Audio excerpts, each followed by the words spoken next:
Davenport.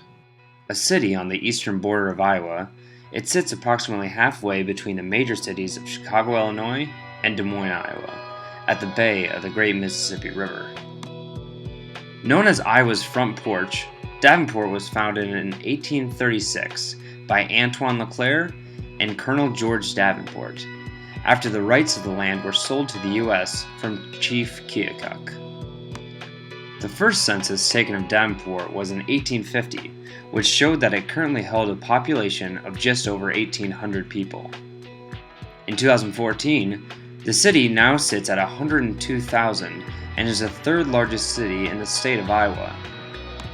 As one of Iowa's oldest established cities, one can observe how its citizens over time have shaped the city to reflect themselves and their culture.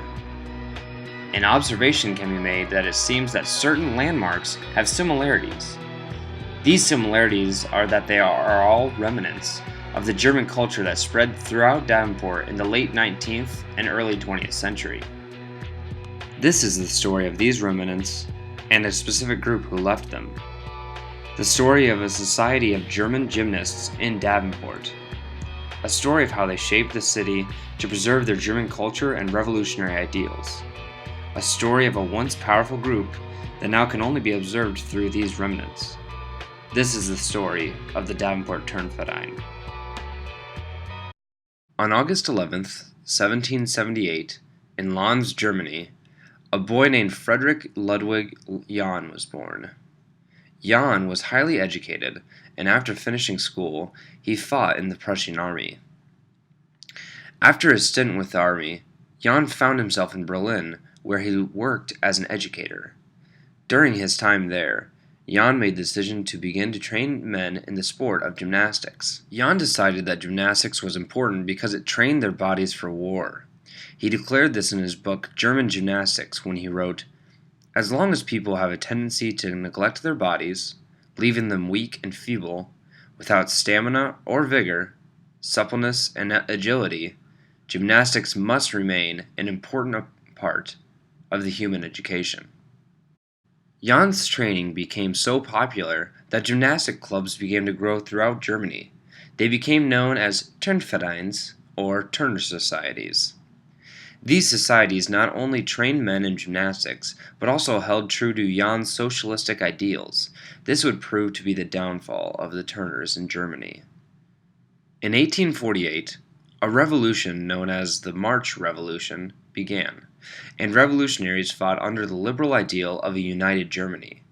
The Turners played a major part in this revolution.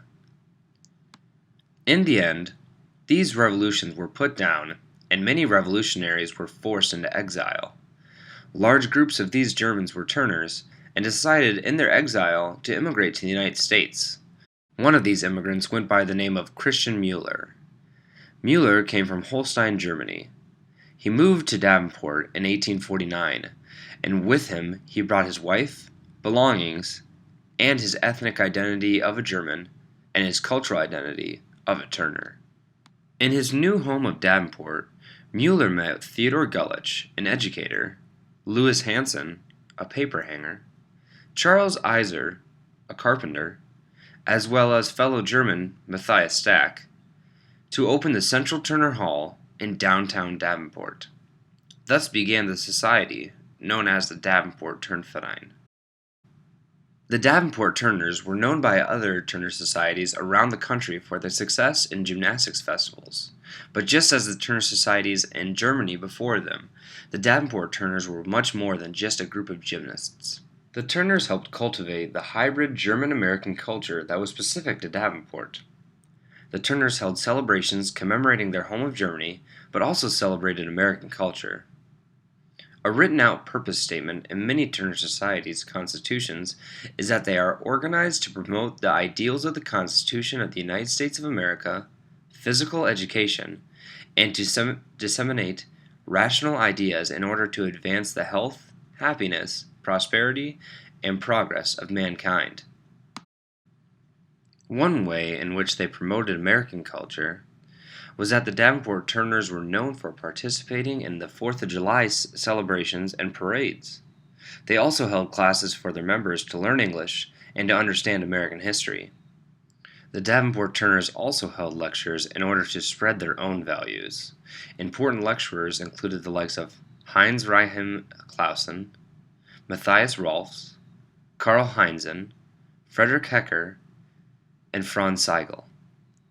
All of these figures were major figures in the free-thinking movement. The free-thinking movement is a way of thought that is an attempt to be devoid of any bias. It is a belief that the truth can only come from logic and reason. This movement often resisted religious ideas, especially ones that were pushed upon them by government agencies.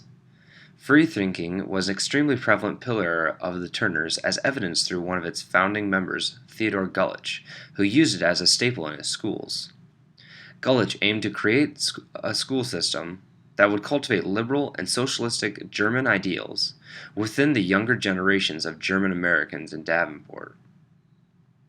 Author Joachim Repman stated this in her book, Freedom, Education, and Well-Being for All, North Germans in the USA, that the school would remove the German children from the demented drilling institutions and to bestow upon them the benefits of a German education.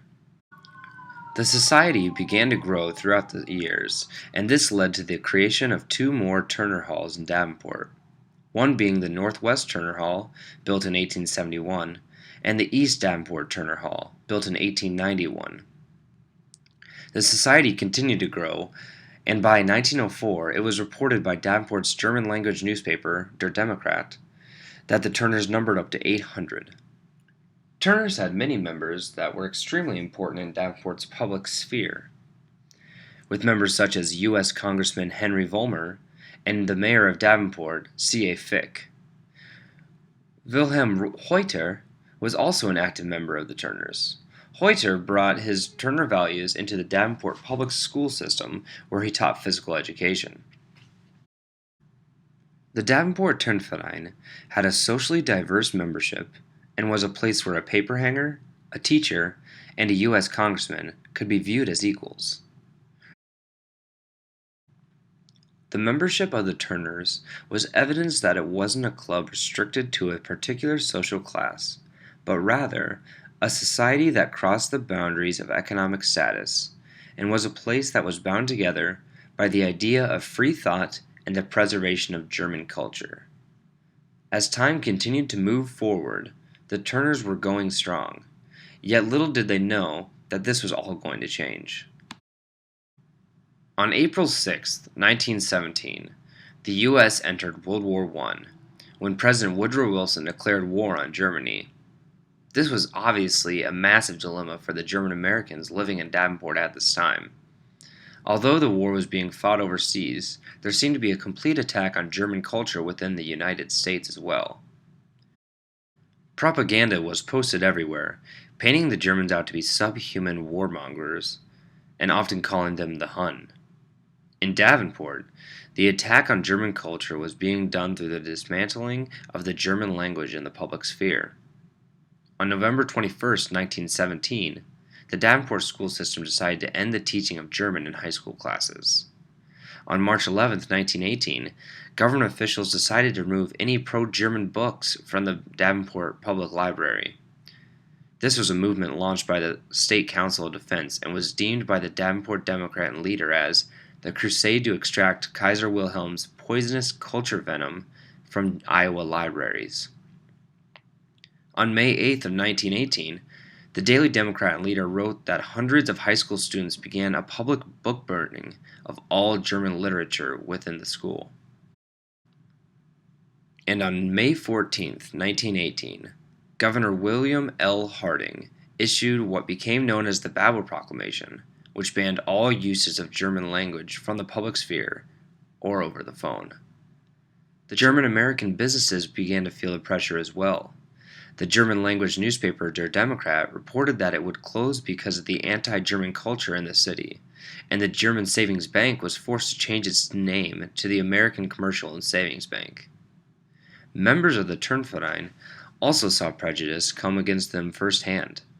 William Reuter was forced to show his American patriotism at work by marching with his physical education students while carrying an American flag. Fred Vollmer brother of Congressman Henry Vollmer, was a member of the infamous Davenport Seven, a group of prominent German Americans that were arrested for funding anti-war rallies. Although the war did not completely destroy the Davenport Turnverein, it did seem to cripple it. Membership dropped and continued to plummet during and after the war. As time went on, ownership of these properties with such small memberships were no longer a viable option. Although the Turners were large in size and great in importance, the attack on German culture as a result of World War I was too much to overcome, and over time, the halls began to fall. Davenport, Iowa is a fantastic example of a place that has remnants of a culture that seem no longer evident in the society. Although the Turners were large in size and great in importance, the attack on German culture as a result of World War I was too much to overcome, and over time the halls began to fall.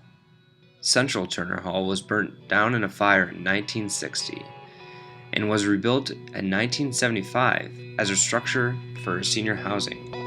It now serves as a bar and an apartment building.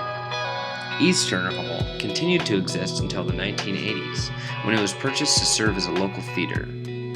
Northwest Turner Hall was abandoned for multiple years before being purchased by the Mahassan Grotto in 1994, where they continued to use the space in order to put on games of bingo.